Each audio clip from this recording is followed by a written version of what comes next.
Alright, what's good YouTube? It's your boy Maple here, and I'm back again with another video.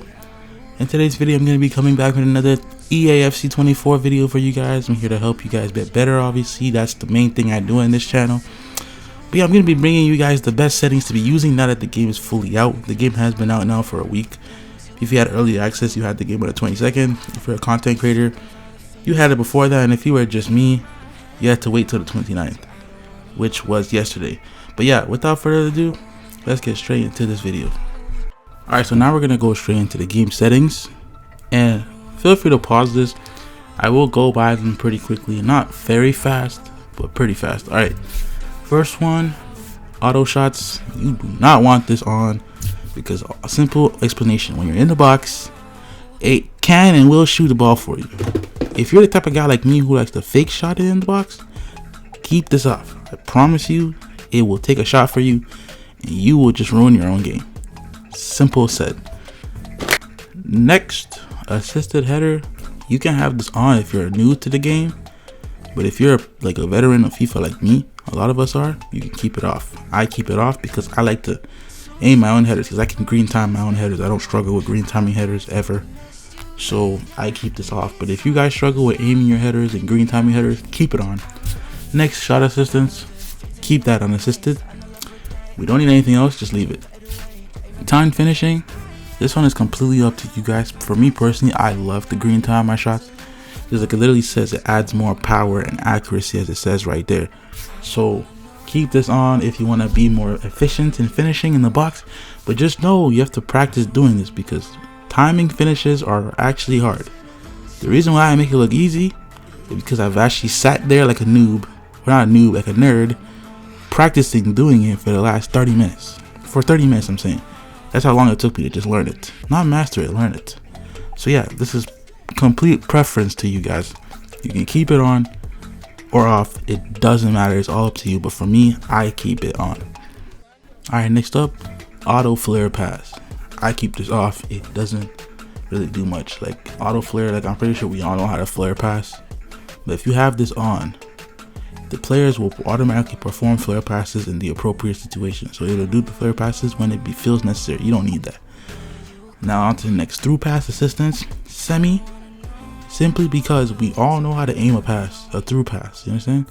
I don't want it to be too much, because then if it's constricted a bit and they start controlling it for me, then it's gonna pass to somebody you think I'm aiming at, but really I know who I'm aiming at.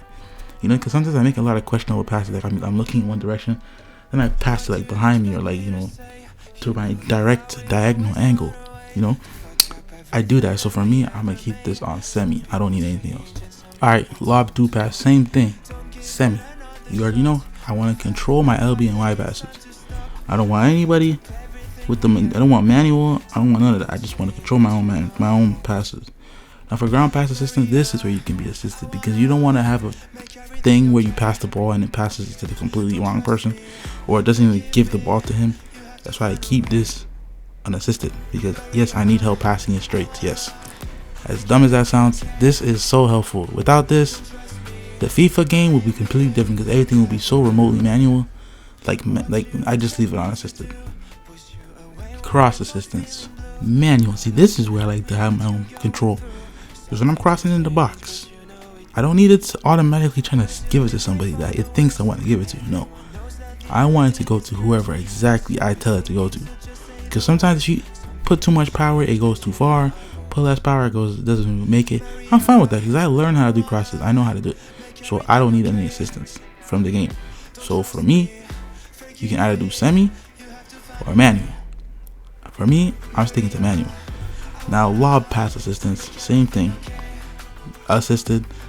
I don't need to be messing up some simple passes, you know, because a lobbed pass is literally just you're trying to get the ball in behind quickly. That's all it is. Now for this pass receiver, I don't even know what this is exactly.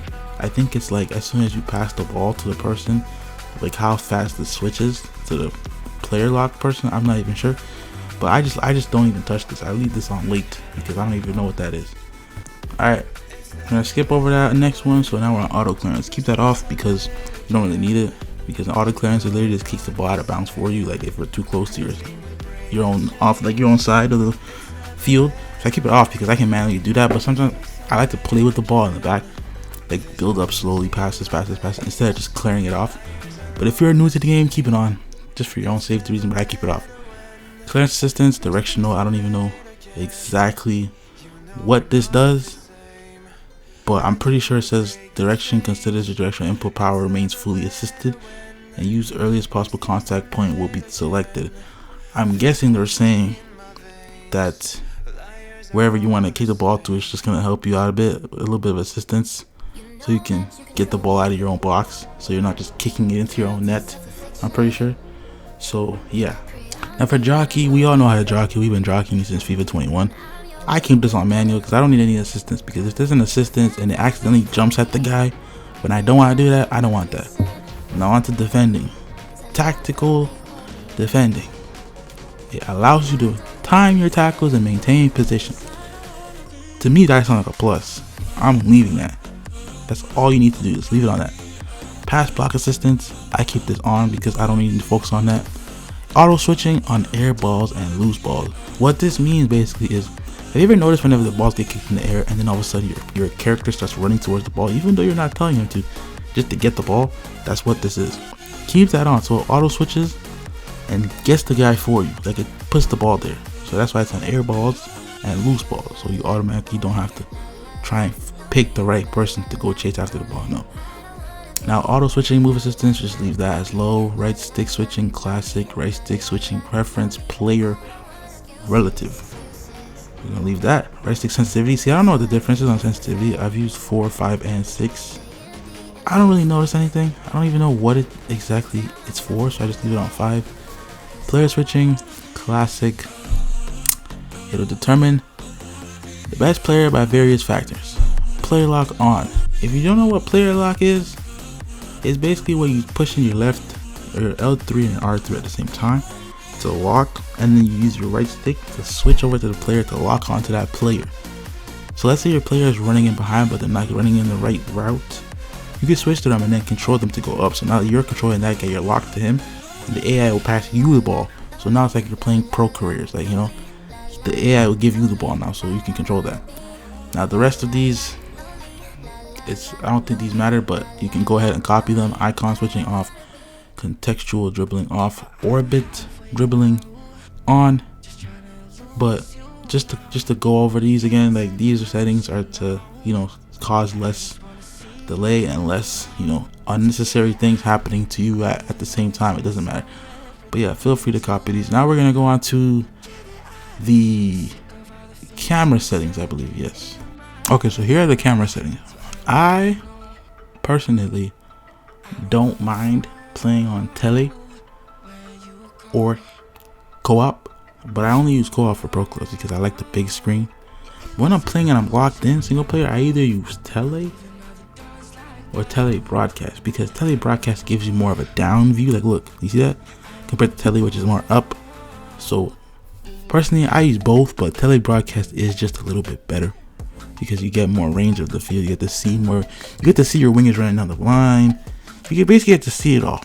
But yeah, and now I'm gonna show you my custom camera settings, completely custom, like the zoom and everything. Like for me, I put the height on 20 because I need to see enough of the field. Penalty zoom, I take that all the way off because it doesn't matter.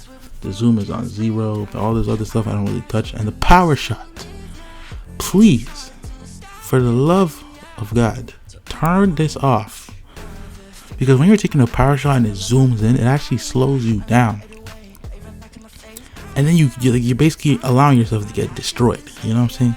So turn that shit off. You don't need it. You can aim. It's actually faster to shoot that way. But yeah, so yeah, these are pretty much the camera setting. And let's go on to, I believe it's the visuals. Yes. Okay, so we on the visuals. These are gonna help your game stop lagging. There's a few things in here you need to change, right? I promise you. First things first, player name and indicator. Keep that on that for your HUD. It's simple. You don't want just the number. No, you want the name and the icon thing on your head, the triangle. Yes. Now, for player indicator size, this does not matter. Large, medium, small. Hey, it all comes in shapes and sizes. You know what I'm saying? It don't matter what you do. It doesn't matter. It doesn't matter. On to these ones. These ones don't really mean anything. The most important one, I would say, is the let me find it. Radar. Yes, the radar. This one. This is the one. Some people put it on 3D. If you're putting it on 3D, you best know. You better have a sick ass monitor, because your shit's gonna lag a little bit because of this. 2D, you see that little square right there? That's what 2D looks like. Just leave it like that. Now for this, the radar color, I keep mine on red and white just because I know red is me, white is them. Right? When I see red, I automatically know, okay, this is me because it's eye catching. Right? You can put on any other color. There's green, blue, there's any other color, but I put it on red and white. And the rest of the stuff, fade icon, the net, this is all unnecessary shit. Like, you can do all this if you want, but it doesn't really matter to me. But these are pretty much the important parts of the settings video here. So that's pretty much the end of this. I hope you got everything. Feel free to go back, rewind, do what you gotta do. But those are the settings right there.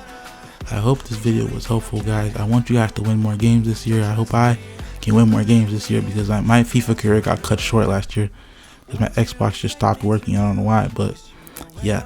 It's been your boy Maple, and I'm out.